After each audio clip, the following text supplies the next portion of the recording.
Si vous tombez sur cette vidéo-là, ce n'est pas un hasard, c'est que vous cherchez comment méditer votre Bible, mais vous n'y arrivez pas, vous découragez. Mais je vous invite à vous abonner parce que sur cette page-là, je parle de finances, je parle de Dieu, mais du coup, pour la gestion divine de vos finances, n'hésitez pas à prendre votre rendez-vous.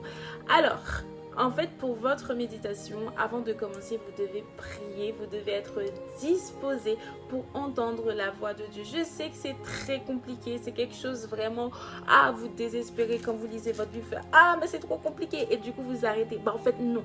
Justement, là, on commence avec Ecclésiaste. Je sais que c'est pas forcément par cela qu'il faut commencer quand vous êtes débutant. Il faut commencer par les livres de l'Évangile, Matthieu, Marc, Luc, Jean.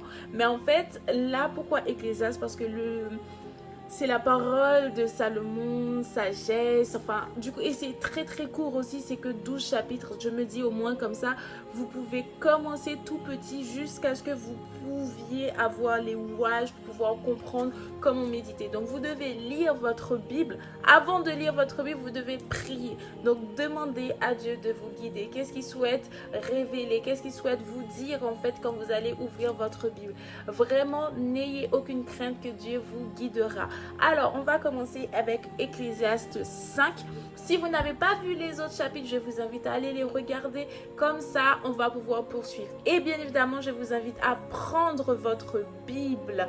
Et si vous ne pouvez pas lire actuellement, je vous mettrai justement la version de 8 secondes où il y aura toutes les références. Comme ça, vous pourrez aller regarder les versets qui vous intéressent pour pouvoir aller partir. Enfin, vraiment, n'hésitez pas parce que sinon, je vais me répéter. N'hésitez pas à aller regarder les autres vidéos où je donne des conseils. Et surtout, si vous ne pouvez pas lire votre Bible là maintenant, vous pouvez regarder la vidéo, mais vous allez méditer après. Parce qu'en fait, cette vidéo-là ne vaut pas méditation global, il faut que vous alliez chercher qu'est-ce que le Seigneur a à vous dire, vous personnellement. Alors, Ecclésiaste 5. Ne parle pas trop vite et ne te dépêche pas de faire des promesses à Dieu. Dieu est au ciel et toi qui es sur la terre. Et toi, tu es sur la terre. En fait, donc, parle peu. En fait, ça parle par rapport au fait que si on prie, on dit Seigneur, si tu me donnes telle chose, etc., je vais te donner telle chose, telle chose. Et en fait, une fois que le Seigneur fait la chose pour vous, en fait, vous ne tenez pas votre promesse. Et ça, c'est la pire des choses à faire. Vraiment, évitez de faire ça. Parce qu'en fait, le truc, c'est que quand vous allez demander à Dieu quelque chose d'autre, en fait, il ne le fera pas dans les faits parce que vous n'avez pas tenu votre promesse. Et peut-être la promesse que vous avez faite, que vous n'avez pas réalisée, peut-être vous empêchera d'accéder à d'autres bénédictions. Vraiment, faites confiance à Dieu, mais c'est surtout faites attention aux promesses que vous faites. Par exemple, je trouve que les 10%, ce n'est pas une obligation, la dîme, mais vraiment, ça, c'est pas obligé que vous donniez à votre église, mais vraiment prenez 10% de votre salaire pour que vous puissiez œuvrer, faire des choses qui glorifient Dieu. Vous pouvez ne pas donner à votre église, mais au moins, vous pouvez aider d'autres personnes avec, etc., etc. Et en fait, plus vous allez respecter ces 10%, plus le Seigneur, en fait, va augmenter votre salaire et va voir est-ce que vous respectez, vous continuerez de respecter ça parce que quand vous gagnez 1000 euros, vous prenez 10%, c'est que 100 euros dans les faits. Mais quand vous allez commencer à gagner 2000 euros, vous dites ouf, c'est 2000 euros quand c'est 3000. Et là, en fait, au fur et à mesure, Dieu va voir, ok, 4000, 5000, etc. Est-ce que vous allez continuer à respecter ces 10% là? Alors, on continue. Dieu est au ciel. Dieu est au ciel. Dieu est au ciel et toi tu es sur la terre, donc parle peu. Quand on a trop de soucis, on fait des rêves et quand on parle trop, on dit des bêtises. Si tu fais une promesse à Dieu, tiens-la vite car Dieu n'aime pas les sots. Donc ce que je vous disais, c'est pourquoi accomplis ce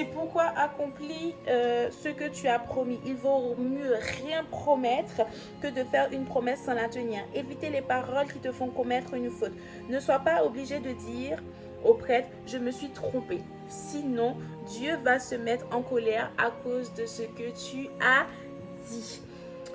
Vraiment, et il détruira ce que tu entreprends. Donc, tout ce que je viens de dire, on parle beaucoup pour ne rien dire. Quand on rêve trop souvent, il vaut mieux respecter Dieu.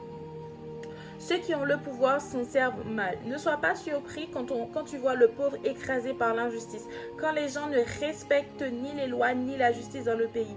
En effet, au-dessus d'un fonctionnaire important, il y a un chef plus important que lui qui le protège et tous les deux sont protégés par des chefs plus importants encore. Pour le pays, il vaut mieux avoir un roi qui le développe dans le travail des gens.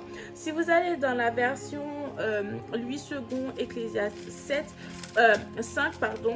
Pour cette partie-là, en fait, vous aurez les références où il envoie Ecclésiaste 3, verset 13, 15, 1 Timothée 6, verset 6, 10. Mais ne vous inquiétez pas, je vais vous mettre les références.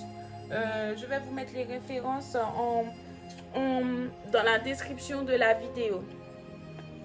Alors, la richesse ne sert à rien. Celui qui aime l'argent n'en a jamais assez. Et celui qui aime la richesse n'est jamais satisfait de ce qu'il a.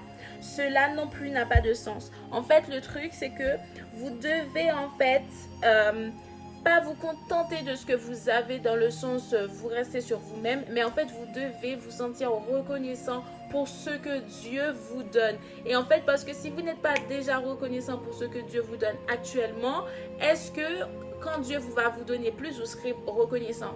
Non. Donc du coup, c'est-à-dire que vous, là, actuellement, vous bloquez votre bénédiction parce que vous êtes en train de vous plaindre de ce que vous avez actuellement. Donc apprenez à être reconnaissant. Apprenez à dire merci Seigneur pour ce que tu m'as donné. Merci Seigneur parce que tu es digne de gloire, tu es digne de louange. Vraiment, apprenez à glorifier Dieu dans tout ce qu'il vous donne et dans tout votre être en fait.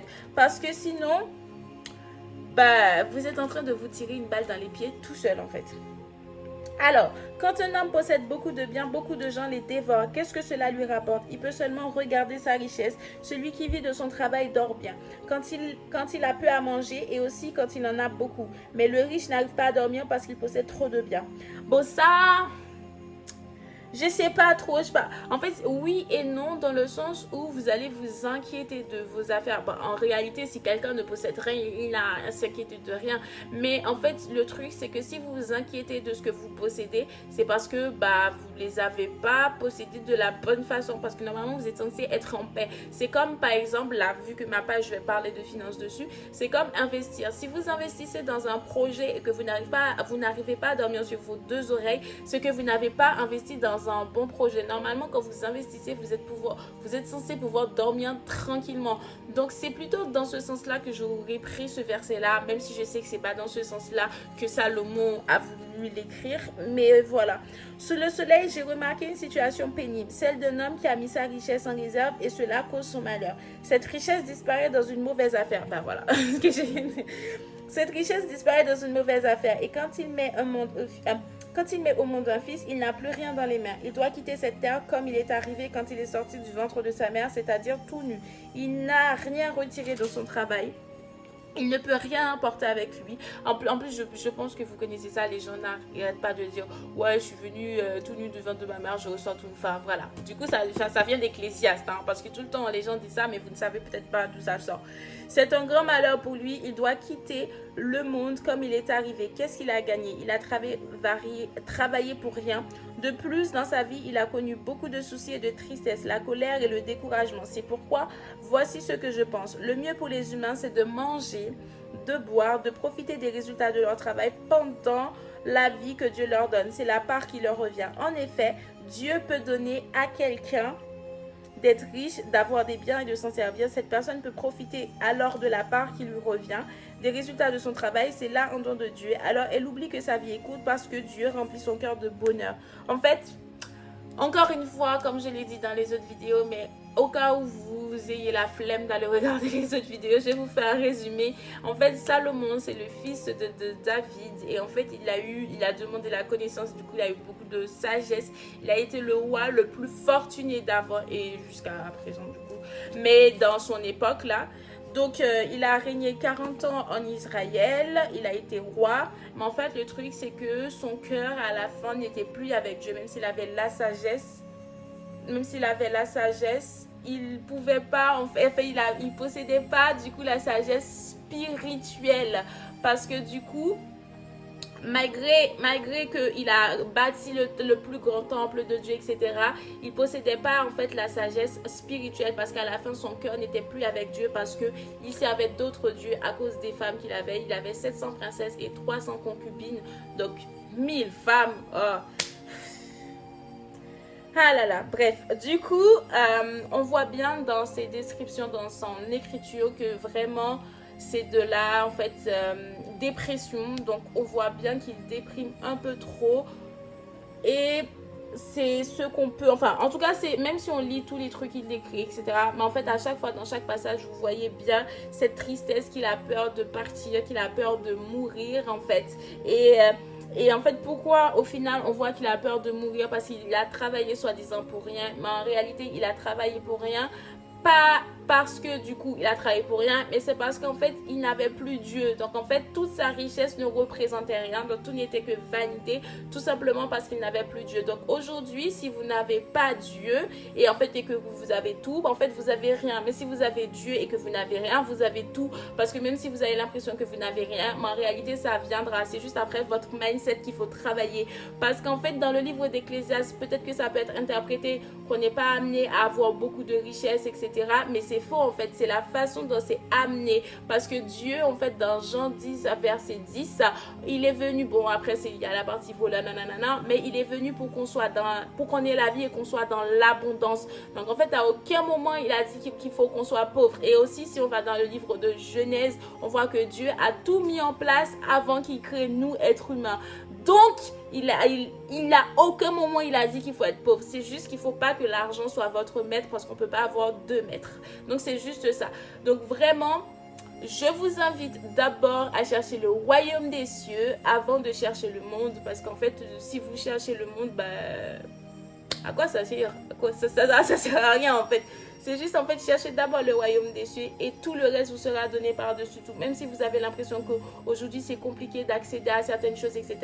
En fait c'est juste chercher d'abord Dieu, et d'abord le cœur de Dieu, et d'abord le cœur pour Dieu, et tout le reste vous sera donné. Donc je vous invite à partager votre avis en commentaire. J'essaye de faire des vidéos pas trop longues. Mais je vous retrouve pour Ecclésiaste 6, donc n'hésitez pas à vous abonner, à me donner votre avis en commentaire, et vraiment je vous retrouve et je vous envoie plein d'amour, plein d'argent, et surtout prenez soin de vous comme à la